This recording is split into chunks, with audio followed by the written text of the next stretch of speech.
a historic first for a top Veterans Affairs post, and a general is pushing for awards for airmen involved in the Afghanistan evacuation. All of that and more today, September 13th, 2023. Good morning, Early Birds. I'm Jonathan Lehrfeld, and this is the Early Bird Brief, produced by Defense News and Military Times. First up, Army veteran Tanya Bradsher will serve as the Department of Veterans Affairs' first confirmed female deputy secretary. The Senate voted yesterday to finalize her nomination. She's expected to be sworn into the post in the next few days. Bradsher is an Iraq War veteran who is black. She's also the first woman of color to ever hold the VA leadership post. Here's why it matters.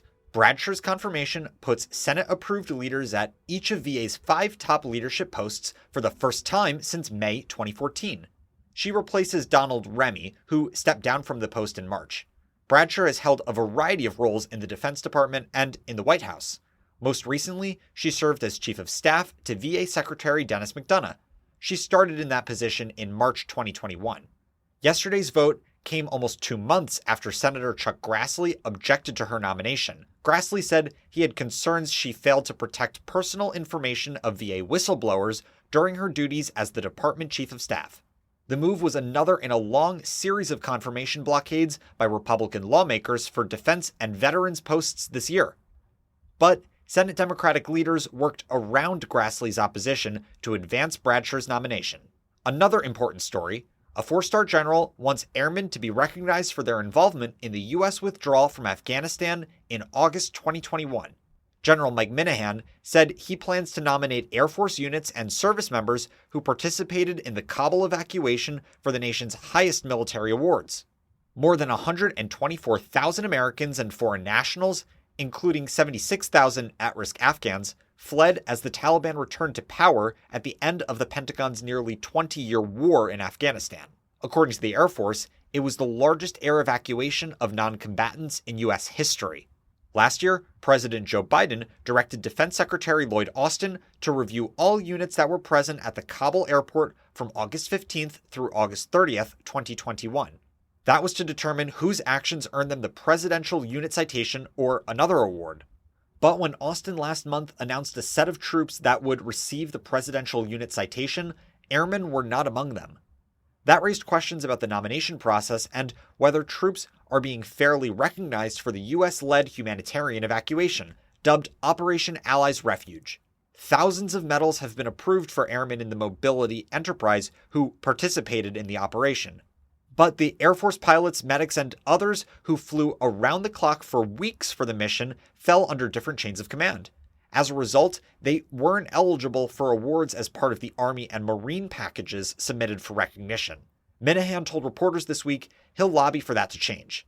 He declined, though, to answer which troops are under consideration for awards to avoid tarnishing the review process. In other news, a top military court upheld the death penalty conviction of a soldier over a 2009 shooting. It was a unanimous decision. For more on this, Military Times reporter and podcast producer Zimone Perez joins the episode today. Hey Z, can you remind listeners about the case that led to the soldier getting a death penalty conviction? What can you tell us about this recent military court decision? Hey Jonathan, it's good to be on this side of the mic for a change. This case revolves around an incident on November 5th, 2009, where an ex-Army major by the name of Nidal Hassan walks into a military processing center at Fort Cavazos, then called Fort Hood in Texas, and he opens fire with a semi-automatic handgun and kills 13 people, including a pregnant soldier, and wounded dozens of others. And so, after his 2013 court-martial and then death penalty conviction, the case has kind of been going through the legal roller coaster that happens in these cases. The U.S. Court of Appeals for the Armed Forces, in a unanimous decision, upheld Hassan's death penalty conviction. Hassan brought up a number of issues that he felt that warranted them throwing out that conviction, but none of the judges agreed. And so that's where we stand today. Why might it be significant? Why this case is so significant, Jonathan, really revolves around the death penalty and who the current president is. Unlike in civilian courts, where a state might convict someone and sentence them to the death penalty, While a state might do that, outside of the purview of the federal government, and even in the civilian federal government cases, that might happen. Anytime the military conducts an execution, it must be directly signed off by the President of the United States. No execution has occurred since 1961, when a ex-Army soldier was convicted of rape and murder and sentenced to death. That was Private John Bennett. In 1981, the same court that upheld the murder conviction for Nidal Hasan actually said that the death penalty in this court is unconstitutional without clear guidelines. And later on, President Ronald Reagan issued guidelines that made it legally less dubious to execute a member of the armed forces who was sentenced to the death penalty. So this does present a problem because also President Joe Biden has taken a very anti-death penalty approach to his term as president, and we will see what that means and if he will give his express approval of Hasan's execution. So is this decision final, or does Hasan have more legal options?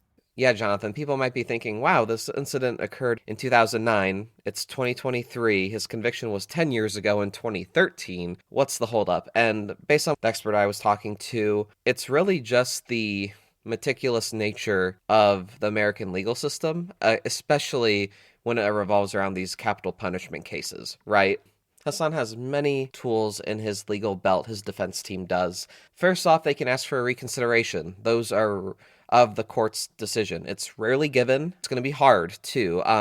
Usually in these cases, a defense team will look for a dissenting opinion because maybe one of the judges didn't agree with their decision.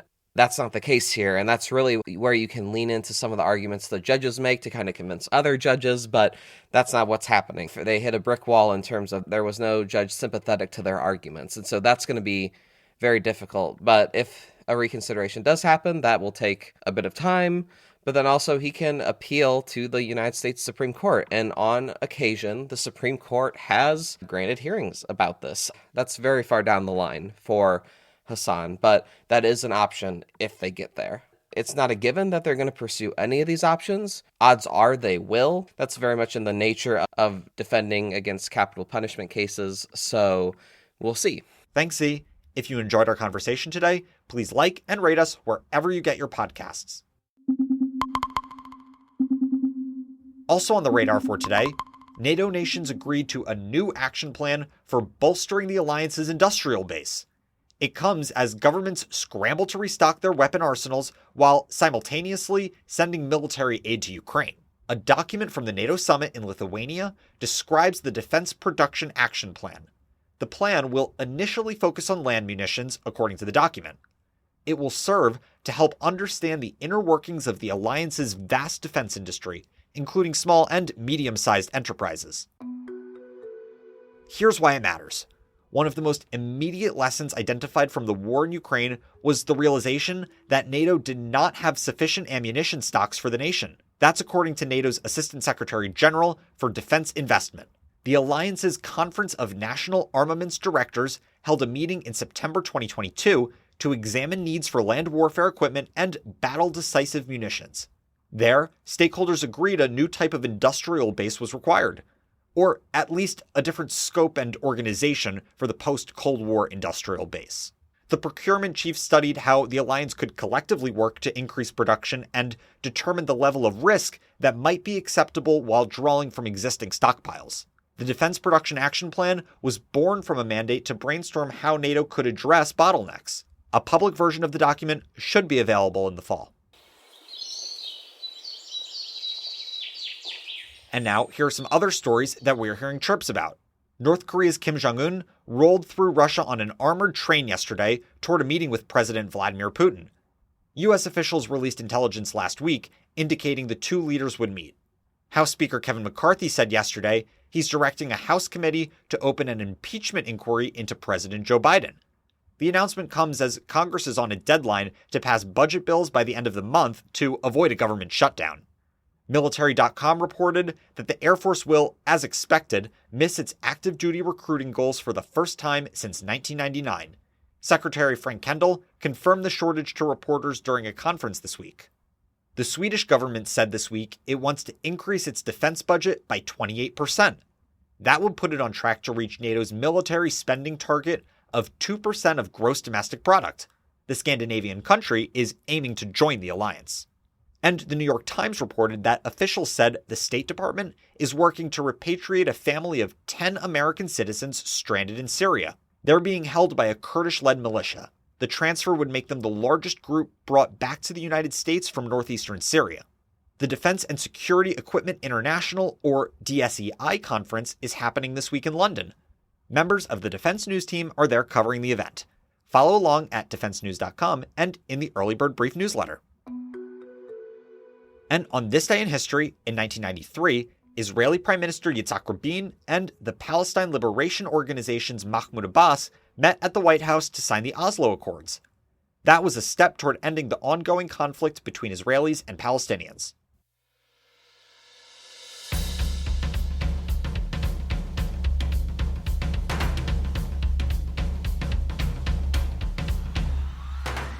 That's it for us this morning. To get more of the top stories and breaking news, go to defensenews.com/EBB to subscribe to the Early Bird Brief newsletter. Please give us a like, rating, and a comment wherever you get your podcasts. And be sure to follow us on social media at @defense_news and @Military Times. The Early Bird Brief is hosted by me, Jonathan Lehrfeld, and produced by Zimone Z. Perez. Today's episode features stories by Leo Shane III, Rachel Cohen, Zimone Perez, and Vivian Machi. Our podcast editor is Jessica Edwards, and our editor-in-chief is Mike Gruss. Have a great day.